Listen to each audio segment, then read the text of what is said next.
How can one find the balance in doing mitzvahs with calmness and joy, with having the fear of God to do them properly? For me, personally, this struggle for proper balance comes up mainly while preparing for the mikvah, but there seems to be many mitzvahs that contain nuances and details which, if forgotten, could invalidate the entire mitzvah.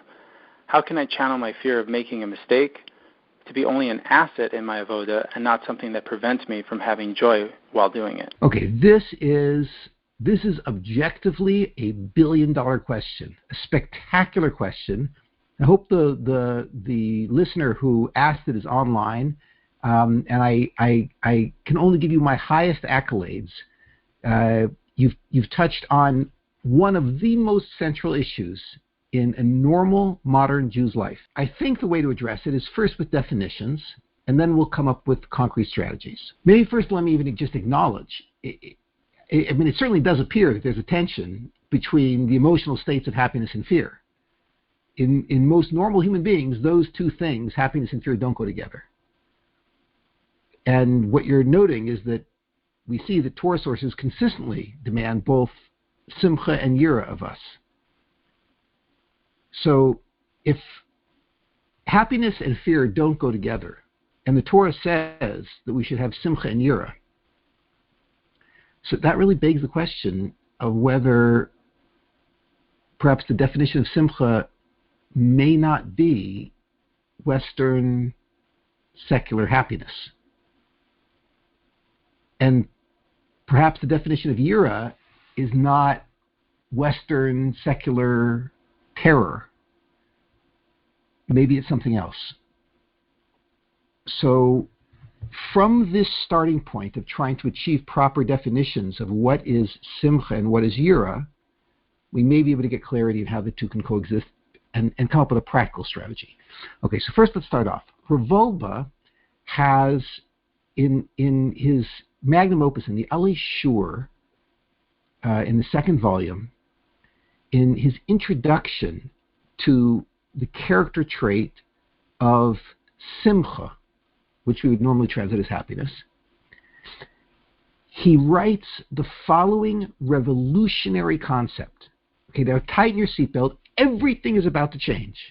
The whole world will look different in about 30 seconds. He says, I'm going to quote the Hebrew and then I'll translate. Shamayim va'aretz, the heavens and the earth.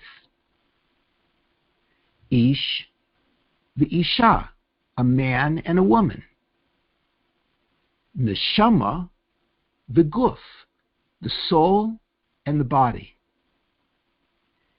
Nigudim heim. These are three sets of complementary opposites. That is, there are three sets of masculine-feminine pairs. The heavens have a masculine identity. The land, the aretz, has a feminine identity. Ish, v'isha, man and wife, that's obvious. The shama v'guf, the soul has this masculine identity. The guf has this feminine identity. All of these are complementary opposites. And Ravolba reveals, Lo tamid heim nisharim nigudim. They don't remain complementary opposites forever. Yesh, there can be an ideal situation, shemashpim ze al ze l'tova, that there's a flow from one to the other, and it's great for both of them. And that flow creates a bridge which connects them. The yesh, and there's even a more intense state, shemit achtim legamre, that the flow so connects them, the flow from the masculine element to the feminine element, so connects the pair that it's impossible to distinguish one from the other, and they've actually become one unit. So, in terms of just the physical metaphors that Ravolba is giving here, the Shemayim v'aretz, the heavens and the earth, there's a flow from one to the other when it rains, which is one of the happiest times. In Eretz Yisrael, it's one of the happiest times of the entire year when the first rain falls after Sukkot. Ish v'isha, it's obvious that there's a flow from one to the other there. from the masculine to the feminine. And that's one of the most wonderful moments that ever takes place in a marriage. The neshama v'guf, that the soul is the advisor, the caretaker, the lover of the body. So when that flow happens, they can melt into one. And that's the goal, to go to that ideal. Rabbi concludes here and he says, the kol hitkashrus hanigudim, anytime that you have a connection of these male-female pairs, yesh simcha. There is something called simcha. Okay, now, the next 5 words will rock your universe. He just said wherever there's connection, there's going to be simcha. He now says, ze mekoma, this is the circumstance, this connection is the circumstance in which simcha happens, which could lead me to believe that simcha is a totzah, it's a side effect of this connection.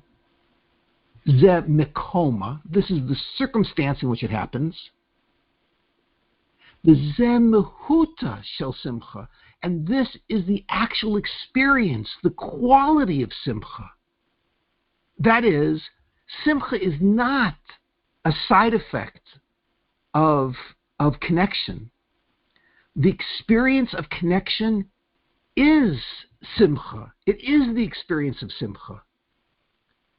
So now everything just changed, because simcha is not ha ha ha, yoke, yoke, yoke, let's ride a roller coaster and let's eat chocolate. It's not that. Simcha is the experience of becoming one with your significant other, with the other half of you. And Rav Oba concludes and says, B'kol makom shenim tzeit yeshit kashrus u'hitaktis. Therefore, every place that you will ever find simcha, you'll always find either a flow from one to the other or such a deep connection that no flow is possible because they've actually become one. So simcha is not Western happiness. Although if you did surveys of people who call themselves happy within the Western world, you would find that most people who are quote-unquote happy in the Western world, they probably are involved in healthy, connected relationships. But when we think of happiness, we think of positive affect. Rav is not saying that simcha is positive affect. He's not even saying that simcha is a side effect of being connected. He's saying that simcha is being connected. That's the experience of simcha. It's the feeling of being intimate, the feeling of being connected to your other half. Okay, so if simcha is the feeling of being connected to the other half, fine. Now let's take a look. What is yira? So we know that yira does not mean terror. The word yira is based on the word ro'eh, which in Hebrew means to see, to be aware of. Yira is a profound awareness of Hashem, the experience of His immediate presence. He's right here, right now. The experience of His perfection, of His other qualities. So, if Yira is experiencing Hashem in the most immediate, most intimate way, and Simcha is being connected to your significant other, the experience of being close, then obviously Simcha and Yira aren't mutually exclusive. Happiness and terror are probably mutually exclusive in a normal, psychologically healthy person. But Simcha, the experience of connection, and Yira, the experience of Hashem being immediately present, that's not a contradiction at all. They go hand in hand. In fact, we would expect that one without the other is impossible. You can't have intimate closeness without an awareness of the other's presence. And not just their physical presence. You have to have an awareness of their qualities. Otherwise, you're not experiencing real intimacy with them. So Yira, the awareness of their qualities and their immediate presence, is required in order to experience Simcha. Okay, so part one was definitions.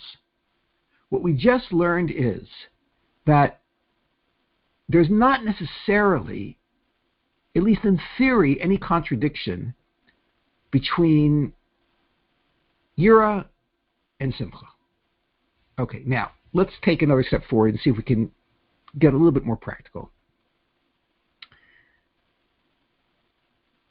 It's going to seem like I'm going on a drop of a tangent here, but watch. We're going to tie the whole thing together in a bow very shortly. There can't be a contradiction between the performance of a mitzvah and the fulfillment of the precise halachic requirements of that mitzvah. Meaning, we wouldn't ask, how can you shake a lulav while holding a palm frond in your hand? That's how you shake a lulav. Or you wouldn't say, how can you fulfill hadlakas neiros shel Shabbos? How can you light Shabbos candles while igniting a flame? So there's no contradiction there. The mitzvah includes lighting the flame or shaking the lulav, whatever the case is. That is the mitzvah. So when Shlomo Melech, when King Solomon was trying to describe what Torah and mitzvahs is, he said the following. This is in Mishlei, in Proverbs, chapter 8, verse 30. Mishlei Chet Lamed. This is the Torah speaking, and the Torah says, Va'ayeh etzlo Amon, I, the Torah, am like a young child that was raised by God. Ve'ayeh sha'ashuim yom yom, I will be God's ecstasy day after day. So the Torah says that God has ecstasy from her.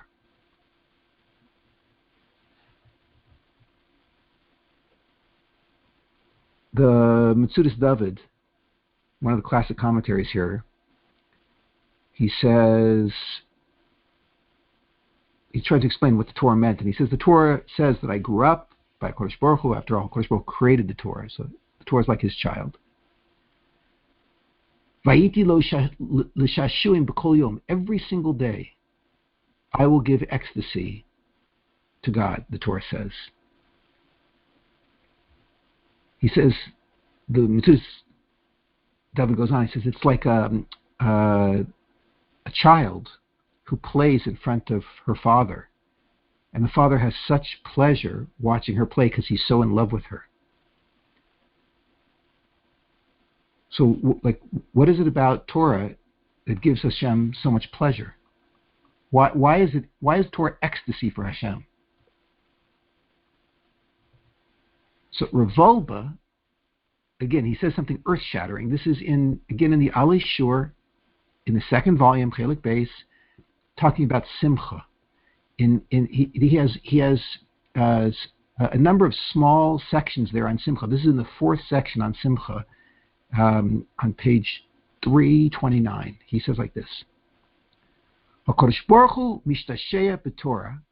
Why does God have pleasure, ecstasy from Torah?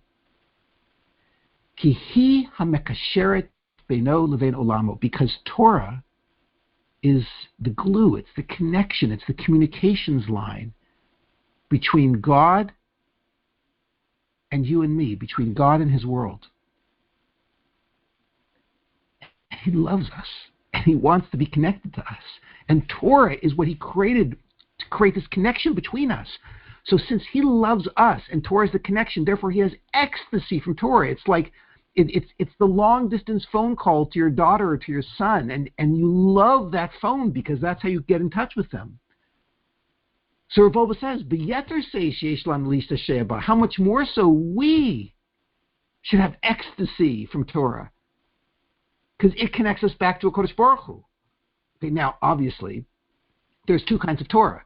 There's theoretical Torah, Torah that we learn, and then there's Torah when it unfolds from the learning out into the physical world and actually takes the form of physical action on the part of human beings. And that's also called Torah. It's just the Torah that went into my limbs, and the Torah is now expressing itself through my limbs. And regardless of whether it's still in its theoretical form or whether it actually took its ideal form and came out through my limbs, Torah is the connector to Kodesh Baruch Hu. It's what's bringing me into close proximity to Him. So it turns out then that the purpose and the essence of the mitzvahs is they draw us close to Hashem. And if simcha is closeness and connection, then by definition, when we perform mitzvahs, we end up in a state of simcha. This as long as our intention in performing the mitzvahs is just that I want to draw close to Hashem. In theory, you could perform mitzvahs mechanically without any intention. I have no goal of drawing close to God. This is what from Jews do. Forget about God entirely, and then the mitzvahs will have a very limited impact on me. And certainly it'll have a very limited impact on my simcha, because I won't be in a state of intimacy if I'm not thinking about God when I'm doing mitzvahs. But if I'm thinking about Him, I know this is what He asked for. Okay, big guy, this is for you. If that's what I'm thinking, like after all you did for me and all you want is Shabbos, all you want is that I should eat halibut instead of shellfish, that's all you want, you got it. If it's a question of I like pizza and she likes tacos, and I say, let's go for the tacos, and I'm doing it because I love her, that draws me close. So here, God has preferences. And if I have His preferences in mind when I live my life, that draws me close to Him. Okay, when I perform mitzvahs with the intention of drawing close to God, what's the net effect? So there's a very short passage in the letters of the Chazon Ish. This is in the 10th letter, where he gives an example. He says, if somebody puts tzitzis on the four corners of their garment, and they do it the way that God asked them to do it, according to the halacha, they will experience, he says, simcha mufraza, an outrageous, unbelievable state of this thing called simcha, that is connection. This is for you, big guy. I feel connected to you because you asked for this and I'm doing it for you. Shezacha shetit kasher in boro. I'm actually experiencing connection with you.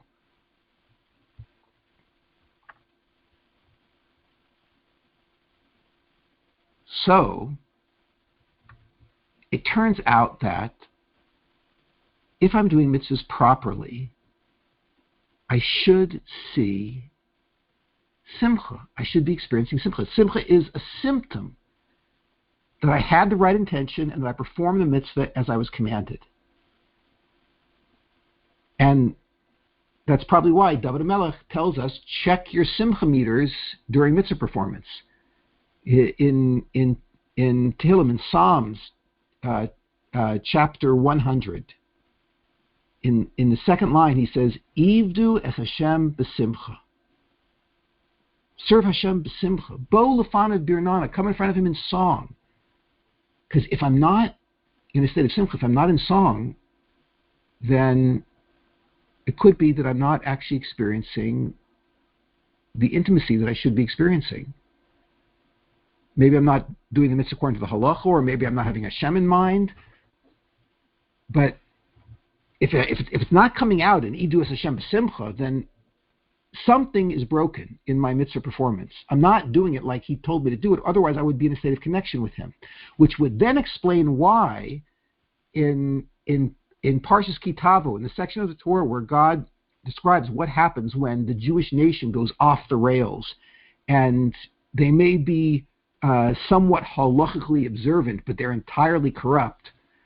The Torah that goes on there, it says, this is in Deuteronomy chapter 28, all these terrible curses are going to come. They're going to pursue us, and they're going to cause tremendous destruction to our nation. For you didn't listen to God's voice. What does it mean I didn't listen to his voice?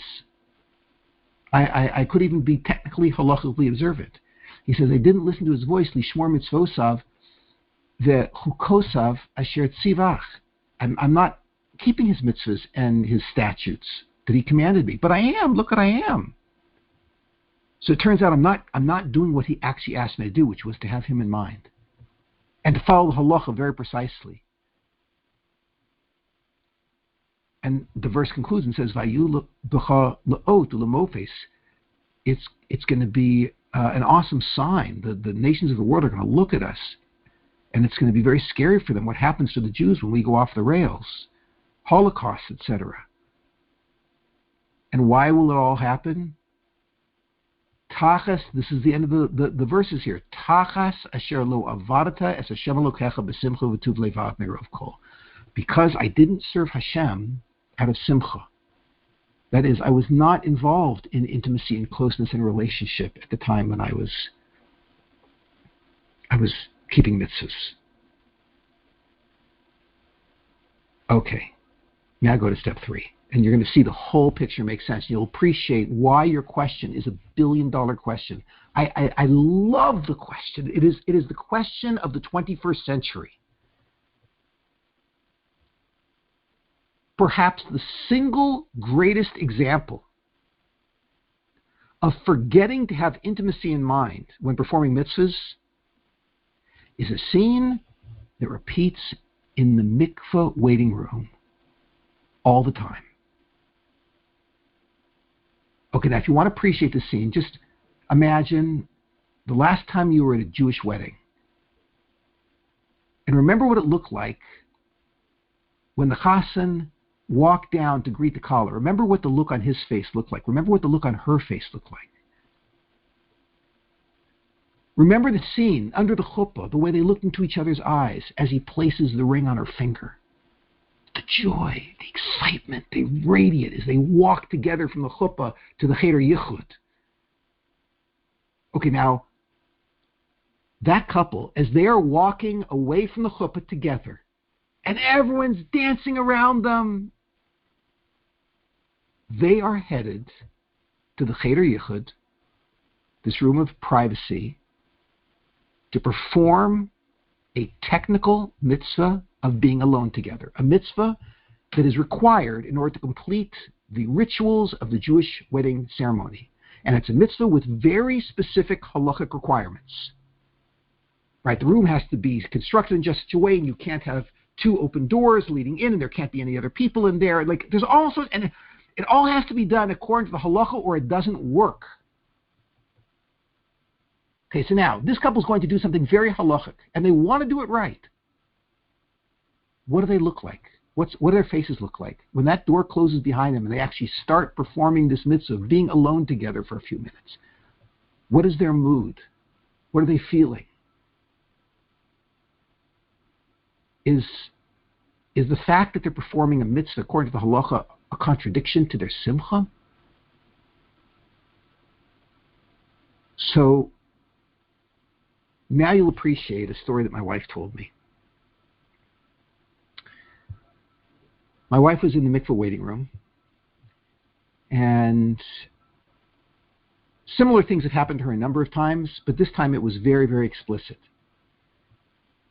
There was another woman waiting there, and she recognized my wife, and she moved her seat, and she came over, and she sat down next to my wife, and she looked so serious, so heavy. And she said to my wife, "Tell me, I know this is a big mitzvah. I'm about to dunk. What should I be thinking?"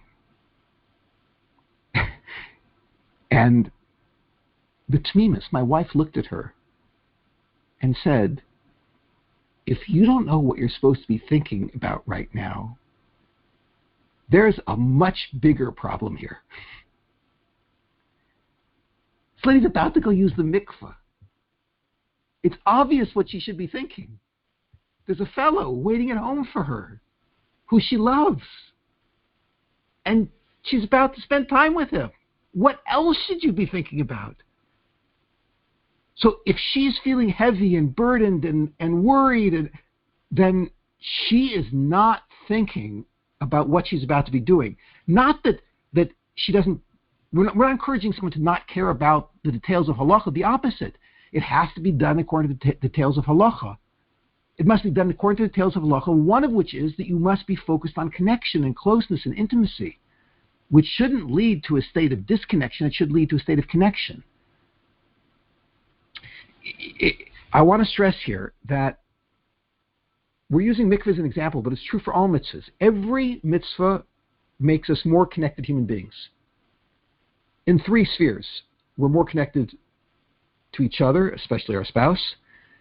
We're more connected to the Ribono Shalom, to God, and the body and the soul become closer. In all 3 arenas, the interpersonal, the personal, and between us and God, in all 3 arenas, mitzvahs create connection.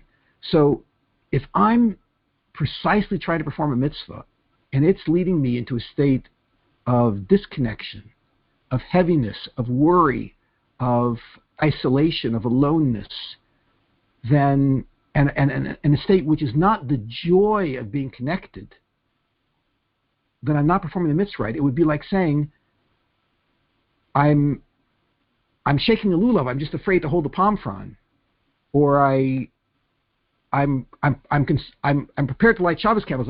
I can't deal with fire. The happiness is intrinsic to the mitzvah. When I say happiness, the simcha, the connection, is intrinsic to the mitzvah. So now, if you go back to your question, I think you'll have an answer. What's the balance in doing mitzvahs with calm and joy, with having the fear of God to do them properly? There's not a balance. It's 100% of one and 100% of the other. I want to do it right because I want to connect with God, and that connection with God is the experience of simcha. So there shouldn't be any lack of simcha in the performance of mitzvahs when done properly. As long as you have in mind that's what we're doing right now, we're connecting, then it should be fine. And especially when it comes to something like mikvah, where the connection it's so obvious how it spills out into other spheres, not just between us and God. So then it's clear there should be enormous feelings of connection and oneness. I have to do it according to the halacha in order to make it work. Of course, I have to do it according to the halacha. Otherwise, I'm not going to experience that connection. But if I do it according to the halacha, I'm going to experience the connection. I was just at a wedding, and I thought it was only a minute the fellow was trying to keep. But I arrived at the wedding a little bit early, and I was standing with the chassan, and the kala, the bride, arrived, and he got a glimpse as the bride walked into the wedding area that she had arrived, and he spun around quickly so as not to look at her, because he wanted the first time that he would see her, like the custom is, when he went to the bedekin and brought her veil down on top of her. So you see, he was trying so hard to keep the halacha so that he would experience this intense moment of closeness and intimacy. That's what it's supposed to look like. It's not supposed to be there's a contradiction. I hope you liked that. If you'd like more, please head over to LawrenceKelemen.com and just scroll down, put in your name and email address, and we will send you lots of amazing free stuff from Rabbi Kelemen. This is new stuff. He hasn't been teaching in a while, and he just started teaching again, and it's some amazing new stuff. And this particular question was actually asked during a live call with Rabbi Kelemen. He does a live call every month with his inner circle members. So you'll find out more about that as well if you enter in your name and email address. And if you have any questions, you can always just contact us anytime at info@LawrenceKelemen.com.